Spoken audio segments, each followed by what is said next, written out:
जय श्री राम। आइए ले चलते हैं आपको फिर पुनः प्रभु श्री राम के रामचरितमानस की कथा तृतीय सोपान अरण्य कांड में, क्योंकि प्रभु श्री राम चित्रकूट से निकल चुके हैं। अरण्य कांड यानी देखा जाए अरण्य का मतलब वन से होता है। अब उनको वन में विचरण करते करते 14 वर्ष का वनवास बिताना है। उसी में अधर्म पर धर्म की विजय को भी प्राप्त करना है, क्योंकि प्रभु तो मर्यादा पुरुषोत्तम थे और अपनी मर्यादा को कभी वो झुकने नहीं दिए। और अपनी मर्यादा के साथ हमारे आपके किसी समय में पूर्वजों के बीच में प्रभु ने मानव रूप में धरती पर जन्म लिया। और वो युग था त्रेता युग, जो कि भगवान विष्णु स्वयं धरती का संतुलन बनाए रखने के लिए नर रूप में अवतार लेना पड़ा। तो अत्रि मुनि के आश्रम से प्रभु निकल चुके हैं। अगस्त मुनि से वार्तालाप करने के बाद अगस्त मुनि के अनन्य भक्त और अनन्य शिष्य जो प्रभु के आगमन की प्रतीक्षा में इतने व्याकुल थे कि उनको न आगे दिखाई दे रहा था न पीछे दिखाई दे रहा था। और प्रभु को पहुंचने के बाद भी वो प्रभु को जान न सके।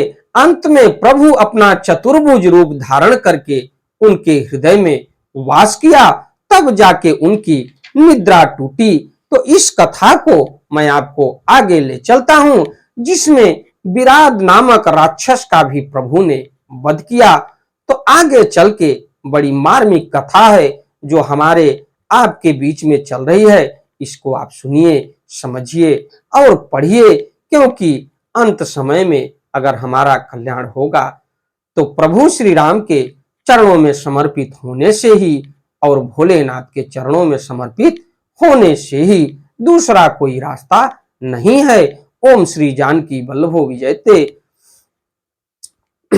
श्री गणेशाय नमः। आइए ले चलते हैं आपको प्रभु श्री राम के रामचरितमानस की कथा अरण्य कांड में। इससे पहले विघ्नों को हरने वाले भगवान गणेश और विद्या की प्रदायिनी मां सरस्वती के श्री चरणों में शीश नवाते हुए विनम्र निवेदन करूंगा कि हमारे देश संसार में जहां भी भोलेनाथ के श्री शिव महापुराण की कथा हो रही हो, प्रभु श्री राम के रामचरितमानस की कथा हो रही हो, उसे संपन्न करने में अपना पूर्ण योगदान दें। उसके साथ साथ हमारे ऊपर भी अपनी कृपा बनाए रखें कि मैं अपने मुखार बिंदु से प्रभु श्री राम के रामचरितमानस की कथा को जो भी प्रभु श्री राम के अनन्य भक्त हैं उनके तक पहुंचाने का पूर्ण प्रयास करूं। क्योंकि जब स्वामी की कृपा बनती है तो भक्त की कृपा तो ऐसे ही बनती चली जाती है। तो बजरंगबली को अगर प्रसन्न करना हो तो उनके स्वामी का स्मरण करिए। इतने से ही महावीर बजरंगबली की कृपा आपके ऊपर, हमारे ऊपर, देश संसार के ऊपर बनेगी। तो आइए चलते हैं हम आपको प्रभु श्री राम के रामचरितमानस की कथा अरण्य कांड में। संशय सर पर ग्रसन उर्गादः शमन सुकर्कश तर्क विषादः भवन भंजन रंजन सुर यूथः त्रातु सदानो कृपा बरूथः। तो जो संशय रूपी सर्प को ग्रसने के लिए गरुण है, अत्यंत कठोर तर्क से उत्पन्न होने वाले, विषाद का नाश करने वाले हैं, आवागमन को मिटाने वाले हैं और देवताओं के समूह को आनंद देने वाले हैं, वे कृपा के समूह श्री राम जी सदा हमारी रक्षा करें। ये बोल रहे हैं अगस्त मुनि के परम शिष्य और प्रभु श्री राम के अनन्य भक्त के जैसे सर्प को ग्रसने के लिए गरुण हैं। जैसे देखा जाए तो गरुण और सर्प की मित्रता कभी नहीं हो सकती। उसी हिसाब से निर्गुण सगुण विषम सम रूपम ज्ञान गिरा गोतित मनूपम अमल मखील मन वद्यम पारम नौमी राम भजन मही भारम। हे निर्गुण सगुण विषम और समरूप, हे ज्ञानवाणी और इंद्रियों से अतीत, हे अनुपम निर्मल संपूर्ण दोष रहित अनंत एवं पृथ्वी का भार उतारने वाले श्री रामचंद्र जी, मैं आपको नमस्कार करता हूँ। भक्त कल्प पादप आराम, तर्जन क्रोध लोभ मद काम, अति नागर भव सागर सेतु, त्रातु सदा दिन कर कुल केतु। जो भक्तों के लिए कल्प वृक्ष के बगीचे हैं, क्रोध लोभ मद और काम को डराने वाले हैं, अत्यंत ही चतुर और संसार रूपी समुद्र से तरने के लिए सेतु रूपी हैं, वे सूर्य कुल की ध्वजा श्री राम जी सदा मेरी रक्षा करें। अतुलित भुजा प्रताप बल धाम, कलिमल विपुल विभंजन नाम, धर्म वर्म नर्मद गुण ग्राम, संतत समम तनोतु मम राम। जिनकी भुजाओं का प्रताप अतुलनीय है, जो बल के धाम है, जिनका नाम कलयुग के बड़े भारी पापों का नाश करने वाला है, जो धर्म के कवच रक्षक हैं और जिनके गुण समूह आनंद देने वाले हैं, वे श्री राम जी निरंतर मेरे कल्याण का विस्तार करें। यद्यपि विरज व्यापक अविनाशी, सबके हृदय निरंतर वासी, तदप अनुज श्री सहित खरारी, बसतु मनसि मम कानन चारी। यद्यपि आप निर्मल व्यापक अविनाशी और सबके हृदय में निरंतर निवास करने वाले हैं, तथापि हे खरारी श्री राम जी, लक्ष्मण जी और श्री सीता सहित वन में विचरने वाले आप इसी रूप में मेरे हृदय में निवास कीजिए। जे जानते जानहु स्वामी, सगुण अगुण और अंतर जामी, जो कौशलपति राजीव नयना, करौ सो राम हृदय मम अयना।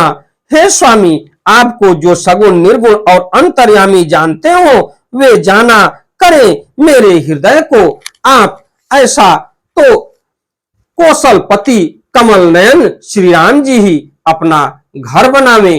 अस अभिमान जाई जनी भोरे, मैं सेवक रघुपति पति मोरे, सुन मुनि वचन राम मन भाए, बहुरे हरस मुनि बर उर लाए। ऐसा अभिमान भूल कर भी न छूटे कि मैं सेवक हूँ और श्री रघुनाथ जी मेरे स्वामी हैं। मुनि के वचन सुनकर श्री राम जी मन में बहुत प्रसन्न हुए। तब उन्होंने हर्षित होकर श्रेष्ठ मुनि को हृदय से लगा लिया, जो प्रभु के इतने इंतजार में व्याकुल थे। उसको इतनी बातें सुनने के बाद प्रभु ने हृदय से लगा लिया। अगस्त मुनि के शिष्य को, जो परम प्रभु श्री राम के भक्त थे, परम प्रसन्न जान मुनि मोही, जो बर मांगहु देव सो तोही। मुनि कह मैं बर कबहु न जाचा, समुझ न परई झूठ का साचा। और कहा हे मुनि, मुझे परम प्रसन्न जानो, जो वर मांगो वही मैं तुम्हें दूं। मुनि सुतीक्ष्ण जी ने कहा मैंने तो वर कभी मांगा ही नहीं प्रभु, मुझे समझ ही नहीं पड़ता कि क्या झूठ है और क्या सत्य है, क्या मांगूं क्या नहीं। ये सुतीक्ष्ण जी कह रहे हैं, जो अगस्त मुनि के परम शिष्य थे और प्रभु श्री राम के चरणों में समर्पित होने वाले थे। तुम ही नीक लागे रघुराई, सो मोहि देहु दास सुखदाई। अविरल भगत विरत विज्ञाना, हो सकल गुण ज्ञान निधाना। मुनि कह रहे हैं कि हे रघुनाथ जी, हे सभी दासों को सुख देने वाले, आपको जो अच्छा लगे मुझे वही दीजिए। श्री रामचंद्र जी ने कहा हे मुने, तुम प्रगाढ़ भक्ति वैराग्य विज्ञान और समस्त गुणों तथा ज्ञान के निधान हो जाओ। ये प्रभु ने वरदान दिया। क्या क्या वरदान दिया उस मुनि को आइए जानते हैं। तो तुम प्रगाढ़ भक्ति वैराग्य विज्ञान और समस्त गुणों तथा ज्ञान के निधान हो जाओ। प्रभु जो दीन सो बरु मैं पावा, अब सो देहु मोहि जो भावा। तब मुनि बोले प्रभु ने जो वरदान दिया वह तो मैंने पा लिया, अब मुझे जो अच्छा लगता है वही दीजिए। अनुज जानकी सहित प्रभु, चाप बाण धर राम। मम ही गगन इंदु इव, बसहु सदा निह काम। तो हे प्रभु, हे श्री राम जी, छोटे भाई लक्ष्मण जी और माता सीता जी सहित धनुष बाणधारी आप निष्काम स्थिर होकर मेरे हृदय रूपी आकाश में चंद्रमा की भांति सदा निवास कीजिए। एवं मस्तु करी राम निवासा, हर्ष चले कुभंज ऋषि पासा। तो बहुत दिवस गुरु दर्शन पाए, भय मोह यही आश्रम आए। एवं मस्तु ऐसा ही हो, ऐसा उच्चारण कर लक्ष्मी निवास श्री रामचंद्र जी हर्षित होकर अगस्त ऋषि के पास चले। तब सुतीक्ष्ण जी बोले, गुरु अगस्त जी का दर्शन पाए और इस आश्रम में आए मुझे बहुत दिन हो गए हैं। ये प्रभु श्री राम और उस मुनि के बीच वार्तालाप हो रही है। तो अब प्रभु संग जाओ गुरु पाही, तुम कहनाथ निहोरा नाही। देख कृपा निधि मुनि चतुराई, लिए संग बिहसे दो भाई। अब मैं भी प्रभु आपके साथ गुरु जी के पास चलता हूं।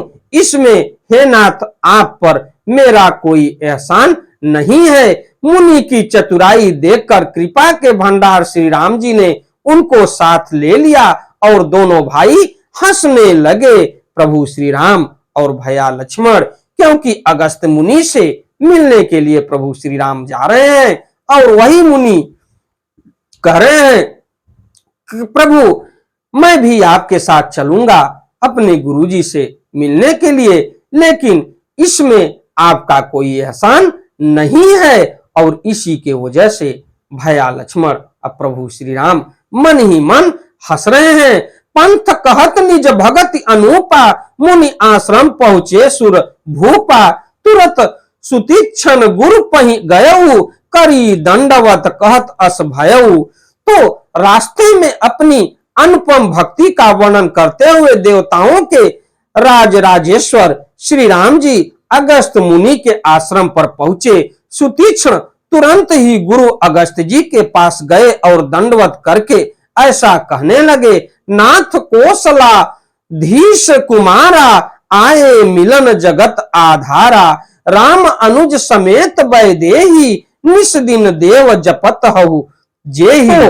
मुनि अगस्त के पास उनके शिष्य गए जो प्रभु के आगमन की सूचना देने के लिए। तो हे नाथ, अयोध्या के राजा दशरथ जी के कुमार जगदाधार श्री रामचंद्र जी छोटे भाई लक्ष्मण जी और सीता जी सहित आपसे मिलने आए हैं, जिनका हे देव आप रात दिन जप करते रहते हैं। ये अगस्त मुनि से कह रहे हैं। उनके शिष्य सुनत अगस्त तुरत उठ धाये, हरि बिलो की लोचन जल छाए। मुनि पद कमल परे दो भाई, ऋषि अति प्रीति लिए उरलाई।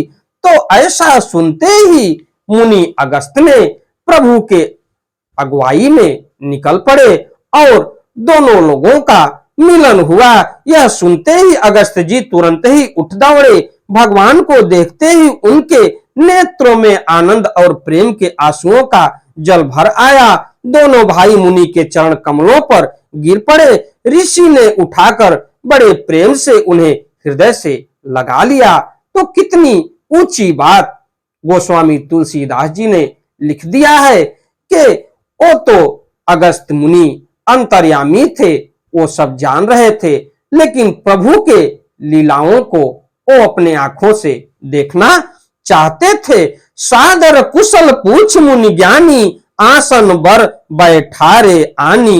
पुण्य करी बहु प्रकार प्रभु पूजा, मोहि सम भाग्यवंत नहीं दूजा। ज्ञानी मुनि ने आदर पूर्वक कुशल पूछकर उनको लाकर श्रेष्ठ आसन पर बैठाया।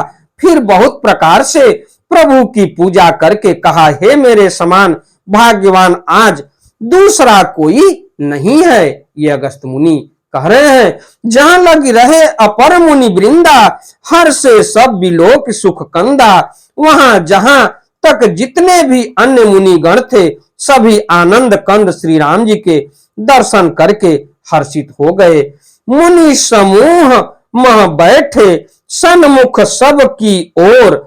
शरद इंदु तन चितवत, मानहु निकर चकोर। मुनियों के समूह में श्री रामचंद्र जी सबकी ओर सम्मुख होकर बैठे हैं, अर्थात प्रत्येक मुनि को श्री राम जी अपने ही सामने मुख करके बैठे दिखाई देते हैं और सब मुनि टकटकी लगाए उनके मुख को देख रहे हैं। ऐसा जान पड़ता है मानो चकोरों का समुदाय शरत्व पूर्णिमा के चंद्रमा की ओर देख रहा हो। इसी के साथ मैं अपनी वाणी को विराम देता हूं।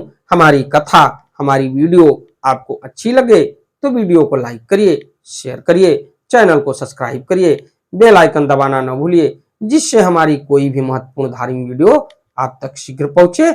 आपका दिन मंगलमय हो। जहां तक हो सके आप अपना स्नेह और प्रेम हमको देते रहिए और अपने चैनल के माध्यम से, अपने वाणी के माध्यम से जहां तक हो सकेगा आपको रास्ता दिखाने का पूर्ण प्रयास करूंगा, अपनी पुस्तकों के माध्यम से। और ये जो भी कथा चल रही है हमारे आपके जीवन को सुखमय बनाने के लिए चल रही है, इसको आप देखिए, क्योंकि धर्म का साथ पकड़िए, अधर्म का साथ न पकड़िए। तो चलते चलते एक बार प्रेम से बोलिए, प्रभु श्री राम की जय हो, प्रभु श्री राम की जय हो, माता वैदेही की जय हो, माता वैदेही की जय हो, भैया लक्ष्मण की जय हो, भैया लक्ष्मण की जय हो। अगली कथा में मैं आपसे मिलता हूं कि अगस्त्य मुनि और प्रभु श्री राम से क्या वार्तालाप होती है और आगे की योजना क्या बनती है। तो इसका मार्गदर्शन अगस्त्य मुनि ही करेंगे और कितनी शक्ति प्रदान करते हैं और क्या क्या देवताओं का दिव्य अस्त्र प्रभु को प्रदान होता है, इस कथा को मैं आगे आप तक पहुंचाने का पूर्ण प्रयास करूंगा। धन्यवाद।